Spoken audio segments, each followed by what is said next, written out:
Hello, hello, hello, and welcome to today's episode of Her Version. This podcast is dedicated to sharing stories of struggle to triumph, a platform that allows individuals to tell their truth in order to inspire and uplift others. For those of you that are new to this podcast and like content like this, make sure you hit that subscribe button. Make sure you follow, like, and share. I am your host, Sabrina Victoria. Let's jump right in.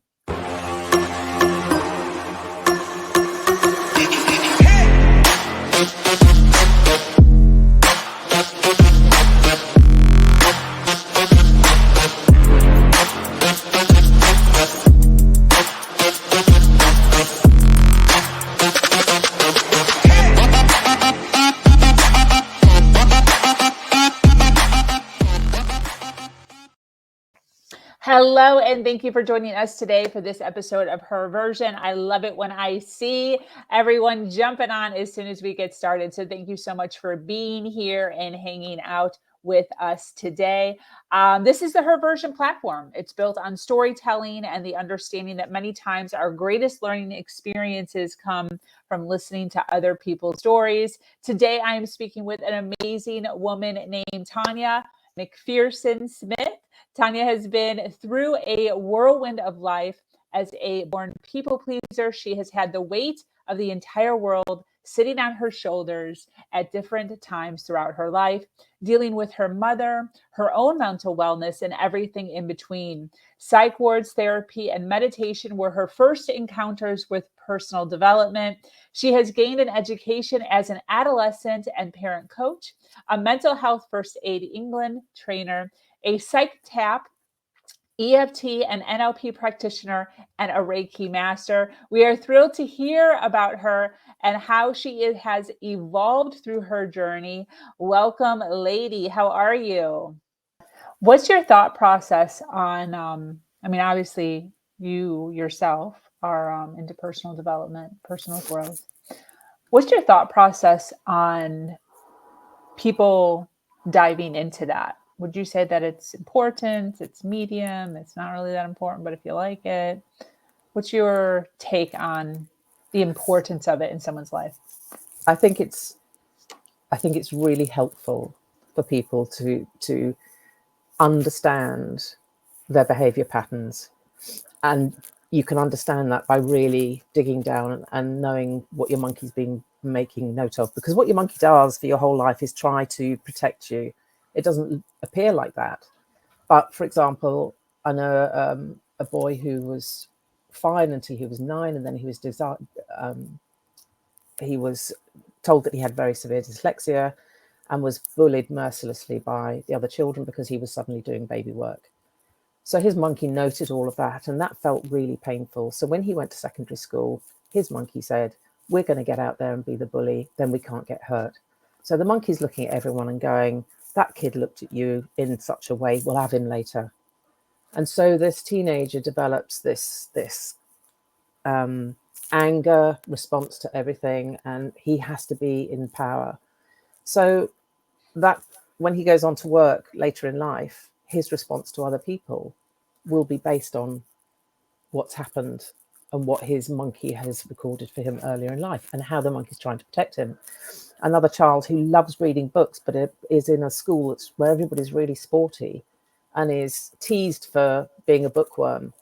Yeah. And the monkey just holds him back and says, "Don't talk about the books, don't tell anybody what you do. In fact, don't really talk to many people because it's much safer just to keep to yourself." And so a shyness develops, or a hesitation, or a lack of confidence develops. So the monkeys are really teaching us how to behave in a way that they think is going to protect us. So I do think that people need to dig deep in order to be able to step out of the muck and actually make a decision for how they want life to change, how they want it to be different. Yeah, I totally agree with that 100%. You know, while you were living out some of these journeys and some of these challenges that you went through in your life, and now kind of looking back at them, is there a step-by-step that you've kind of recognized to be able to pull yourself from a dark spot into a more brighter or lighter spot that you could share with us? Yeah, for me, it was, I mean, obviously for me, it all started with doing that real self-exploration in hospital and going through a lot of therapy and experiencing all that brought with it.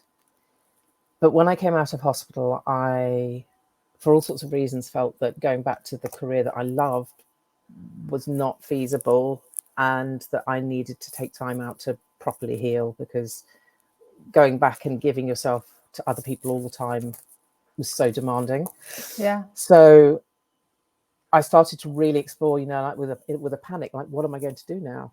I don't have my job anymore. I don't have the passion anymore. I don't know what I'm going to do with myself. So whilst I was doing the therapy and exploring how I felt about everything and why, and trying to get the energy of the hurt and the pain and the sadness and the grief and everything else to come out, I remember being in a very dark place over Christmas and thinking, I've got no income and we've got the family, what are we going to do? Yeah. And it so happened that I saw an advertisement for a coaching free weekend to go and see what it was like to learn to be a coach. And that was eye-opening for me, because I was with other people from all over the world for a whole weekend doing all these exploratory exercises. And it was very emotional, but incredibly freeing. And I came away and thought, you know, now I know that I need to change the way that I think. I want to train as a coach. I want to understand. I want to start learning different techniques and therapies. So for me, it was about getting myself immersed into a whole new area of education, you know, finding a purpose, something that I could really focus on, so that I wasn't always just wallowing in the past. Yeah. So then, you know, that took me into doing more exercise and getting out in nature and realizing that how incredibly wonderful nature is. And then I did a whole process of training with an organization called Natural Success that was all about understanding your whole spirit and what drives you, and about choosing what you want to happen in your life, choosing the life you want to have, and the understanding that everything is a choice. Yeah. We have a choice whether we get straight out of bed in the morning or we decide we're going to linger longer. We have a choice about whether we can do or we can't. Every single thing is a choice. And for me, learning that every moment of the day is a choice and that I'm in control of that was a really big stepping point. So I've done a lot of therapy. I exercise a lot. I try to eat healthily, but that doesn't last very long. That's one thing I haven't quite conquered yet. Yes. I get out in nature. I am embraced in my spiritual development. I've surrounded myself with people from whom I just learn every minute of the day. And yes, I keep revisiting what's gone on, because it's building the picture of who I am exactly, why I respond to the world, and therefore what I can teach other people. So Definitely. yeah. I love that you're saying we have choices. I remember when I first acknowledged that fact that to some people seems so obvious, but I had no idea that I could make a choice. I thought, I don't know what I thought. Like, looking back, it just sounds so silly to me. Like, how could you not know that you have a choice? But there was an actual real moment in time. I don't necessarily remember the exact moment, but I remember actually recognizing, like, I have a choice. I can choose to stay or to go or to do or to not, or to yes or to no. And Yeah. it's such an interesting and easy thought process that so many people don't recognize. Yeah.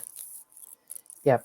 And children don't realize that actually they have a choice about so much. I mean, we all have things that happen to us that we can't control if you're in a car crash. But what happens in our early lives determines how one person will cope with a serious injury, and the next person won't cope with the same injury. And it all goes back to where we were in the beginning, and then making a choice where possible to do something different, to wallow with the illness, or to step out of it and go, right, I'm going to make my life work regardless of the pain or the limitations or whatever it might be. Absolutely. Um, how how have your children, I just checked to make sure you had children before I asked this question, but how do you think your children have benefited from you being in this arena? I think, I mean, obviously, the actual incident where I was in hospital impacted them massively. They were 18 and 23 at the time, I think, and that Wow. had a huge impact, understandably. But I think I've always been somebody who has time for children and really is open and honest. I've always been a storyteller. All through my teaching, I was telling stories in every lesson to help children to open up and recognize things in themselves and feel confident in speaking openly. And so I think I've always been that way with my own children. And I mean, it's lovely because they both respond very differently to what I now believe to be true and what I do. I think they're both immensely proud of where I've come and what I'm doing. My son is very, he's maths, science, and sport, and very methodical in what he sees. And so I think he thinks a lot of what I do is, out there with the fairies. My daughter has kind of been around it a lot more because she's lived with us for longer. And I think intuitively, she's very much on the same page. That's awesome. Yeah. Wow. Very cool. How But old they are never your like kids me now? to talk about them. How old are your kids now? Oh, gosh, 27 and 32. Wow. And I have an 18-month-old grandson. So, Does the time fly? My son's 18 and I feel like it just flew. oh, absolutely. So Absolutely. But crazy. how much, the whole relationship shifts and changes, but we all go through everything together, and to be a part of that, watching their journey is so exciting. I love it. Yeah. I love it. You go through the pain bits with them as well. That's never Yeah, easy. I bet. And my issue is that I have to try really hard not to interfere and jump in with solutions and just let them live their life and do what Yeah. they need, and they can come for help if they want it. Yeah. I'm a bit That's of a jump in and I'll sort it for you. yeah, that was one thing that my parents do is they've always been that way. They don't micromanage. Obviously when I was growing up, very much so micromanaged a lot. But after I left, they kind of just left me to my own, which I don't know if I necessarily appreciated at one point. I felt, I don't want to say I felt unloved, but kind of felt unloved. Um, but now looking back, I appreciate it because I can call my mom and tell her a story and she doesn't feel as if she needs to give advice. She just listens to the story, which I appreciate. And that's one of the things for me is that, and that I remember the penny dropping about why I deal with teenagers the way that I do, and why I've worked so hard to give them the opportunity to come out of the shadows and know who they are, and for people to know who they are, because I've always felt invisible, and I didn't realize that that's why I was trying to make them visible, because of my own belief that I'm invisible. Wow. And that's come from, it's nobody's fault. Nobody's done anything for that to happen. There's just been incidents of feeling that, and it's played out all the way through my life, and I find it really bizarre. So do my friends. When I was a child, when my mum was pregnant with me, my dad told me that she had it confirmed to her that she had a life-changing illness, and that she was going to become completely paralyzed, and that happened, I suppose, within about, I don't know, 15 months, 18 months, I don't know exactly, of my being born, that she was quadriplegic. So she was paralyzed from the neck down. So she was in our sitting room on a bed with an armchair back. And, I became the storyteller. For me, that's where I know it started, that I was the chatterbox, the bossy boots, the everything else. And as this small child, I used to run in and climb all over her and just tell her about everything that was going on in my day. Poor woman. Ah! And I have a large family. I've got 6 brothers and sisters. It's all complicated history, but they are huge for me. We're just a big family. And my mum was told that she was going to become paralyzed and that she was going to die. And I can't imagine what that would be like when her children at the time were 5 and 3 or 5 and 2 and me, being pregnant with me. And she never believed that she was going to die, but she did. She died just before my 8th birthday. And I only realized probably about 6 months ago that the biggest deal for me, I always thought logically that I had believed that if I was the goodest girl I could possibly be, if I was really, really good, I would make her better and she would survive. What I now understand was my belief was that I knew she was going to die, but I thought that if I was really, really good, the goodest I could be, if she died, she would take me with her. And of course she couldn't do that. So that was incredibly traumatic because we all knew she was going to die. And in those days, there were no counselors or anything else. I had wonderful people in my life, but there was no talking about her after she died. That was kind of end of the story. Wow. So all that emotion got buried. And bizarre though this may sound, for about 6 weeks or so, I didn't want to cry in front of anybody. But I cried at night, and this hatch used to open in my ceiling, and she would lean down and I would hold her hand, and I would cry and cry and cry. And then the hatch door would start to close, and I'd literally get pulled off my bed, holding onto her hand, and then she'd disappear. And that lasted for about 6 weeks. And I think, despite having a wonderful, loving family and an amazing stepmom and everything, I've always been searching for my place. I think to a small child, to that inner monkey that I had, my brother and sister were then sent immediately to boarding school. So I kind of was bereaved 3 times over because they went out of my life. My father was working 12 hours a day to keep us afloat. Totally. Yeah. So in my mind, I wasn't good enough for mum to stay.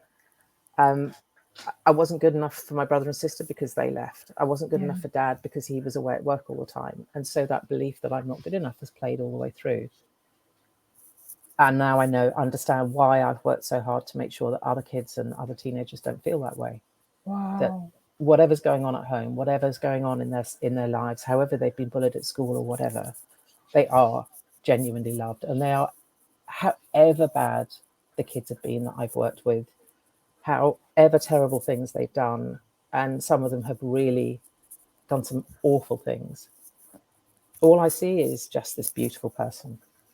Every kid is beautiful. They're not born bad. Yeah. Life happens. Yeah. 100%.